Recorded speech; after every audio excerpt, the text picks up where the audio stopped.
Hello everyone, welcome back to online study. तो friends, आज maths का आपका 4th डे क्लासेस है और उम्मीद करते हैं कि इससे पहले कि आपने बाकी के तीनों क्लासेस को देख लिया होगा। आपको बहुत अच्छे अच्छे क्वेश्चंस प्रोवाइड कराए जा रहे हैं, बिल्कुल एग्जाम से रिलेटेड। जो पेपर आपका कैंसिल हुआ है उसी के बेस पे हम लोग क्वेश्चंस को रेडी कर रहे हैं और आपको प्रोवाइड कराया जा रहा है उसी तरह के क्वेश्चंस, ताकि आप एग्जाम्स में कोई प्रॉब्लम ना हो और आप अच्छे तरीके से करके आओ। चलिए इस वीडियो को शुरू करते हैं और आज हमारे पास भी और अच्छे अच्छे क्वेश्चंस हैं, तो सीखिए कैसे करना है। आयत की लंबाई और चौड़ाई का अनुपात 24:7 दिया गया। बहुत ही सिंपल सा क्वेश्चन है। जो देखिए, जो लोग तो थोड़ा बहुत मैथ आता है वो लोग इस टाइप के क्वेश्चंस कर लेते हैं, लेकिन जिनका मैथ्स थोड़ा सा वीक है, मतलब कि थोड़ा बहुत वीक है, तो आप इस तरह के क्वेश्चंस को सीखिए कैसे करना होता है। लंबाई और चौड़ाई का रेशियो दिया गया। लंबाई और चौड़ाई का जो रेशियो वो 24:7 है, ठीक है। और इनके विकर्ण की जो लंबाई है, यानी कि जो हमारा विकर्ण दिया गया वो कितना दिया गया वो देख लेते हैं। यहाँ पे हमारा विकर्ण 50 सेंटीमीटर दिया गया, 50 सेंटीमीटर। तो सबसे पहले आपको यहाँ पे ये ध्यान रखना पड़ेगा कि आयत का विकर्ण होता कितना है। जब तक आपको विकर्ण पता ना हो तब आप निकाल नहीं सकते। तो आयत का विकर्ण जो होता है, हम यहाँ पे लिख देते हैं कि d बराबर diagonal equal to under root L square plus B square, ठीक है। L square plus B square. Diagonal हमें पता है कितना है, 50 दिया गया, तो मैं 50 रख लेता हूँ। लंबाई का स्क्वायर करना है, लंबाई कितना है 24 है, 24x है, यानी यहाँ पे 24 जो देख रहे हैं वो 24x और अगर 7x है, ठीक है। तो 24x का अगर स्क्वायर करते तो 24 का स्क्वायर कितना होता है 576, तो 576 का स्क्वायर हो जाएगा। उसके बाद यहाँ पे बी स्क्वायर जो देख रहे हैं 7x, यानी 7 7 49x स्क्वायर, ठीक है। यहाँ तक कोई समस्या नहीं। इसके बाद अगर हम इसको और देखें तो 576 को 49 जोड़ेंगे तो ये 625 एक्स स्क्वायर। अगर ये बाहर निकलेगा तो 625 का स्क्वायर रूट कितना हो जाएगा 25 और एक्स स्क्वायर का सिर्फ और सिर्फ एक्स, यानी हमारे पास होगा कितना 50 बराबर 25 एक्स। एक्स का जो मान निकलेगा यहाँ पे 2 निकल गया, एक्स का मान 2 निकल गया। जब x का मान 2 निकल गया तो हम यहाँ पे दोनों वैल्यू को निकाल सकते हैं, यानी कि यहाँ पे देखिए 24x जो है 24 दूनी की 48 हो गया और 7 दूनी की 14 हो गया। और आपसे पूछा क्वेश्चंस में क्या गया, क्वेश्चंस में पूछा गया है कि आयत का क्षेत्रफल बताइए। तो आयत का क्षेत्रफल क्या होता है, लंबाई गुने चौड़ाई। तो लंबाई गुने चौड़ाई का मतलब हम अगर इन दोनों को गुना कर दें तो राइट आंसर निकल जाएगा। 8 चौका 32, लास्ट में 2 आएगा, और 14 चौका 56, यानी 500 से ज्यादा आएगा। तो यहाँ पे सिर्फ और सिर्फ एक ही ऑप्शन दिख रहा है जो कि 672 इस प्रश्न का राइट आंसर है, ठीक है। बहुत ही सिंपल सा क्वेश्चन था, कुछ नहीं करना, इसमें आपको ज्यादा समय नहीं लगाना है। इसके बाद नेक्स्ट क्वेश्चन देखिए कि यदि दो संख्याओं का योग 75 दिया गया, दो संख्याओं का योग 75 है, यानी कि दो संख्या मान लेते हैं कि a प्लस बी बराबर 75 है, राइट। यदि इन संख्याओं का मसब और लसब यानी एचसीएफ और एलसीएम हमारे पास दिया गया है। एचसीएफ सबसे पहले कितना दिया गया है 10, और एलसीएम जो हमारे पास है वो है 120, ठीक है 120। तो हमसे बताना है कि तो बताइए कि संख्याओं के व्यतिक्रम का योग क्या होगा, व्यतिक्रम का योग क्या होगा। अब यहाँ पे ध्यान दीजिएगा, अगर हम बात करें कि दो संख्याओं का योग हमारे पास है, तो अगर मैं गुणनफल देखूं तो क्या होगा, दो संख्याओं का गुणनफल यानी कि a गुने b बराबर क्या होता है, पहली संख्या गुने दूसरी संख्या बराबर एचसीएफ गुने एलसीएम, यानी 1200 हो जाएगा, ठीक है 1200 हो जाएगा। एलसीएम गुने एचसीएफ होता है ना, तो 1200। अब हमारे पास क्वेश्चंस में पूछा गया कि बताइए कि संख्या का व्युत्क्रम बताइए, कि 1/a प्लस 1/b व्युत्क्रम का योग बताना ना। संख्याओं के व्यतिक्रम का योग यानी कि उनके जो 1/1 और 1 जो b है इसका जो योग बताना। तो एलसीएम लेंगे तो कितना हो जाएगा ए बी, और ऊपर में a प्लस बी, यानी b प्लस ए चाहे a प्लस बी कर लीजिए, कोई दिक्कत नहीं है। तो अगर हम यहाँ पे करेंगे तो कितना बनेगा, a प्लस बी का वैल्यू ऑलरेडी 75 था, नीचे आपका 1200 हो गया है। अगर मैं इसको 25 से घटाऊं तो 25 ते 75, 25 चौका 100 हो जाएगा, और ये 3 चौका 12, यानी कि आपके पास सही आंसर 1/16 होगा। 1/16 ऑप्शंस देख लीजिए, बी बिल्कुल सही आंसर बन जाता है, ठीक है। चलिए इसके बाद आगे बढ़ते हैं और अगला सवाल देखिए। नेक्स्ट क्वेश्चन क्या कह रहा है कि एक परिमेय संख्या के साथ एक शून्येतर परिमेय संख्या का गुणनफल बताइए क्या होगा। यानी एक अपरिमेय संख्या, अपरिमेय संख्या किसको कहते हैं, अपरिमेय संख्या उसे कहते हैं जिसको हम लोग p बाई क्यू के रूप में नहीं लिख सकते हैं, ठीक है। यानी एक अपरिमेय संख्या, एग्जाम्पल के रूप में हम सिंपल से समझ लेते हैं कि एक √2 एक अपरिमेय संख्या है। आपने बहुत बार पढ़ा हुआ कि अपरिमेय संख्याओं का उदाहरण क्या क्या होते हैं, किस तरह से आप निकाल सकते हैं, मतलब जिसका हम लोग एक कह सकते हैं ना कि डेफिनेट नहीं करता, मतलब एक पॉइंट आता रहेगा, वो एक शांत नहीं बनता जिसको कहा जाता है। तो अपरिमेय संख्या यहाँ पे एक √2 हम ले लिए, √3 भी होता है, बहुत अंक होंगे, तो मैंने यहाँ पे एग्जांपल के लिए √2 ले लिया। √2 के साथ एक शून्योत्तर, शून्योत्तर मतलब कि नन जीरो कोई वैल्यू होगा, शून्योत्तर परिमेय संख्या, परिमेय संख्या जिसको p बाई क्यू के रूप में लिखा जा सके, लेकिन जीरो जो आपका क्यू होना चाहिए वो जीरो नहीं होना चाहिए। यही होता है कि p बाई क्यू के रूप में तो हम लिख सकते हैं, लेकिन q जो होना चाहिए वो जीरो के बराबर नहीं होना चाहिए। ठीक है, यानी हम यहाँ पे कोई भी एक संख्या ले लेते हैं 3, मान लीजिए कि 3 ले लिया, तो अब इन दोनों का गुणनफल क्या बनेगा, यही प्रश्न पूछा रहा है। तो इन दोनों का गुणनफल 3√2, 3√2 एक प्रकार का अपरिमेय संख्या ही है, तो यहाँ पे सही आंसर ऑप्शन ए हो जाएगा, अपरिमेय संख्या बनेगा। ठीक है, चलिए इसके बाद आगे बढ़ते हैं और अगला सवाल देखिए क्या है। ट्रेन एक्स और ट्रेन वाई एक दूसरे से 100 मीटर की दूरी पर है, 100 किलोमीटर की दूरी पर है। मान लीजिए ट्रेन ए है, ट्रेन बी है, इन दोनों के बीच का डिस्टेंस 100 किलोमीटर का था, ध्यान समझिएगा 100 किलोमीटर का था, ठीक है ना। और वे समान समय में एक दूसरे की ओर चलना शुरू करते हैं, यानी ए इधर की तरफ और बी इधर की तरफ एक दूसरे की ओर चलना शुरू करते हैं। एक्स का जो स्पीड है वो 20 किलोमीटर पर घंटा, 20 किलोमीटर पर आवर, और इसका जो स्पीड है 5 किलोमीटर पर आवर है, 5 किलोमीटर पर आवर है। तो बताइए कि चलने के बाद वे 25 किलोमीटर की दूरी पर होंगे, यानी कि इनको सिर्फ और सिर्फ चलना है 75 किलोमीटर, 25 किलोमीटर का डिस्टेंस बचना चाहिए उनके बीच की दूरी का, उनके बीच की दूरी, यानी चलना इनको सिर्फ और सिर्फ 25 किलोमीटर 75 किलोमीटर है। तो 75 किलोमीटर, अब जब दोनों एक दूसरे की ओर चलना स्टार्ट करते हैं, दोनों को चालों को क्या करते हैं, सापेक्ष चाल ऐड करते हैं। तो 20 और 5 25, 25 को अगर मैं डिवाइड कर दूं 75 को 25 से, तो 3 घंटे का समय लगेगा, यानी 75 किलोमीटर का डिस्टेंस कवर करने में उनको 3 घंटे का समय लगेगा, और उसके बाद इनका 25 किलोमीटर शेष बच जाएगा। यही प्रश्न पूछा जा रहा था, तो ऑप्शन यहाँ पे डी होगा, जो कि ऑप्शन छूटा हुआ है, सिर्फ घंटा लिखा गया है, तो वहां पे 3 घंटा सही आंसर है, ऑप्शन डी। ठीक है, 3 घंटा।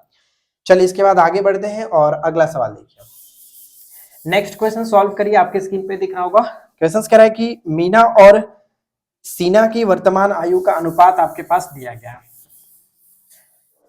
देखिए फ्रेंड्स, सॉल्व करते हैं मैम इसको। एक मीना है और एक सीना है, जिनकी आयु का अनुपात 4:3 है। ठीक है, 4:3 है।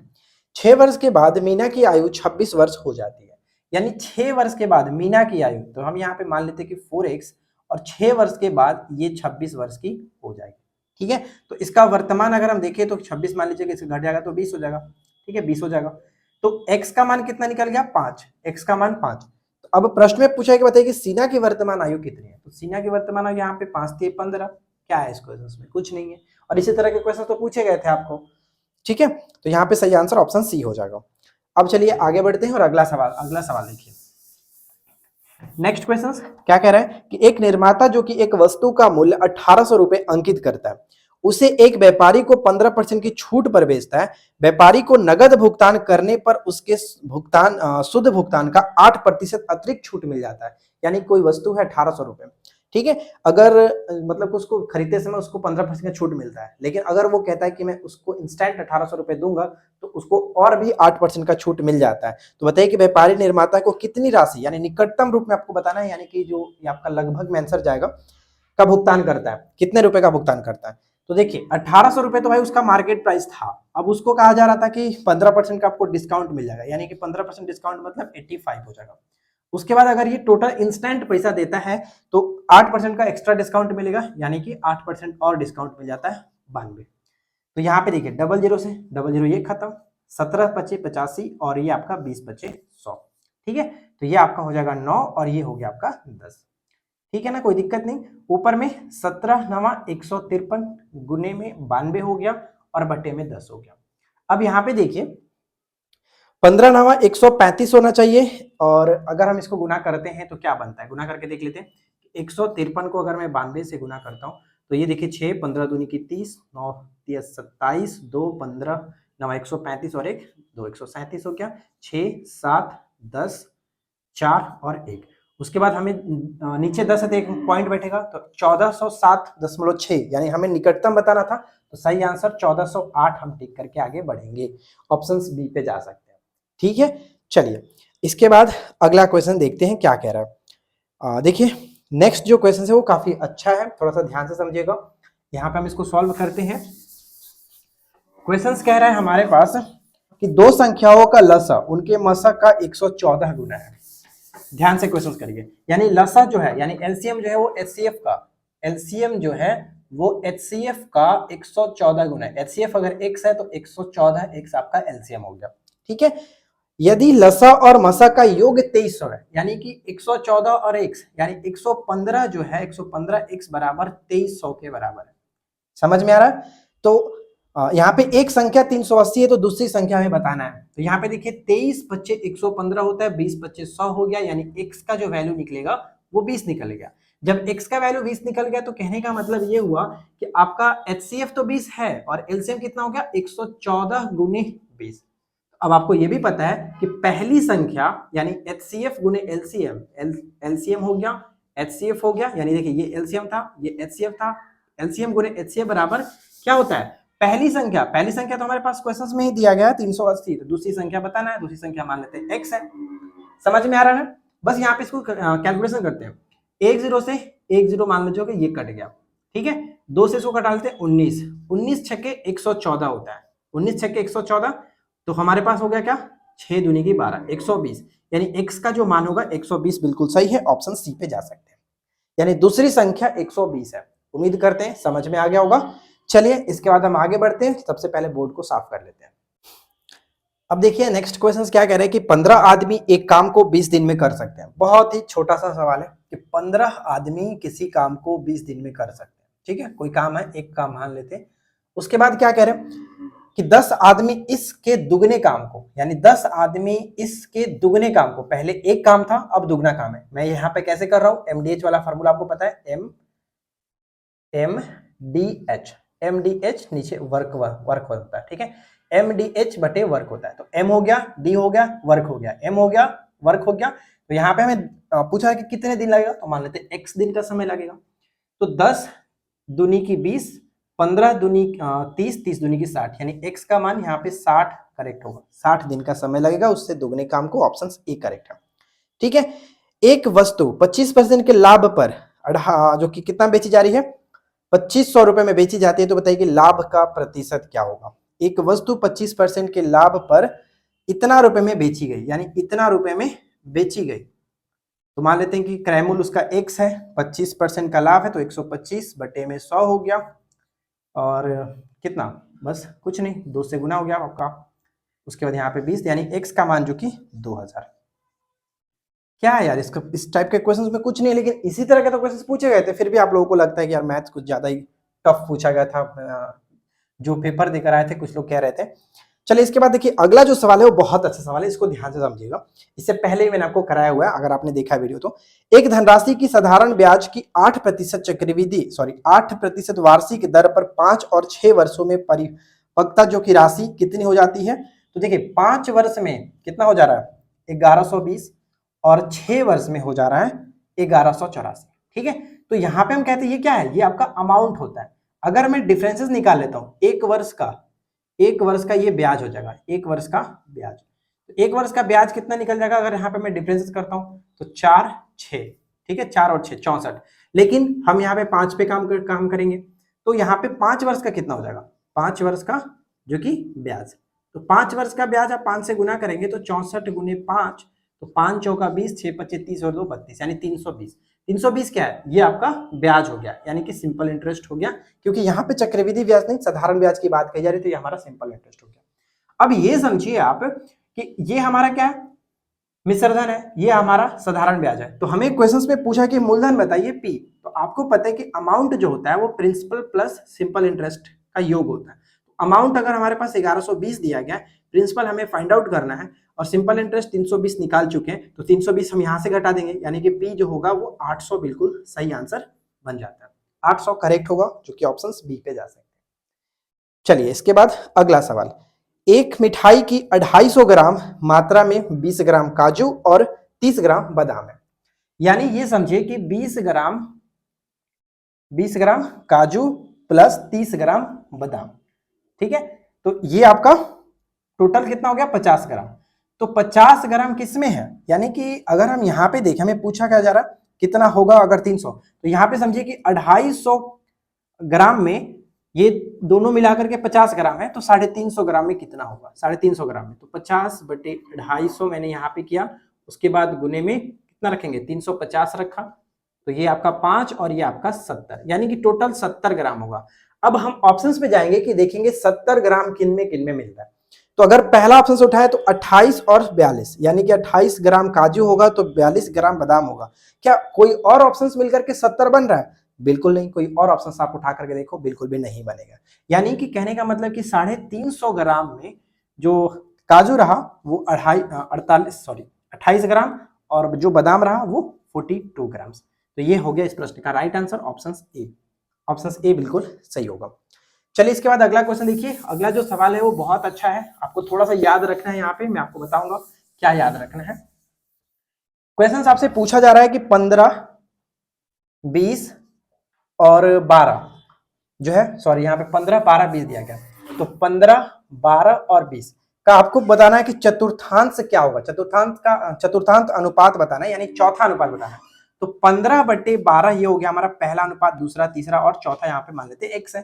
तो 15/12 और 20/x ये हो गया। अब इसको सॉल्व कर लीजिए, सिंपल तरीके से आंसर निकल जाएगा। तो 5 3 15, 5 चौका 20 हो गया, और ये आपका 4, यानी x का जो वैल्यू है वो कितना, 16 करेक्ट है। x का जो वैल्यू है वो 16 बिल्कुल सही है। लेकिन यहाँ पे मैं आपको बताता हूँ, ये तो चतुर्थांश था, यानी चतुर्थानुपात निकालना था, तो सिंपल तरीके से आप निकाल सकते हो, कोई दिक्कत नहीं। कभी कभी क्या होता है कि आपको पूछा जाएगा द्वितीय अनुपात बताइए, तृतीय अनुपात बताइए। तो द्वितीय अनुपात निकालने का फॉर्मूला आप याद रखिएगा, जब भी पूछा जाए कि द्वितीय अनुपात बताइए, द्वितीय अनुपात जब निकालने के लिए बात कही जाए तो वहां पे आपको ध्यान रखना है क्या निकालना होगा कि √AB द्वितीय अनुपात के लिए। जब तृतीय अनुपात कहा जाए, तृतीय अनुपात कहा जाए तो B²/A, ये फॉर्मूला याद रखिएगा। अब ये कैसे होगा, मान लीजिए कोई एग्जांपल आपके पास रहेगा कि पूछा जाएगा कि 15 और 12 यही रहता, तो बताइए कि इनका तृतीय अनुपात क्या होगा या फिर इनका द्वितीय अनुपात क्या होगा। तो बस A है और ये B है, इस पे रख के आप निकाल लेना। ठीक है, चलिए इसके बाद आगे बढ़ते हैं।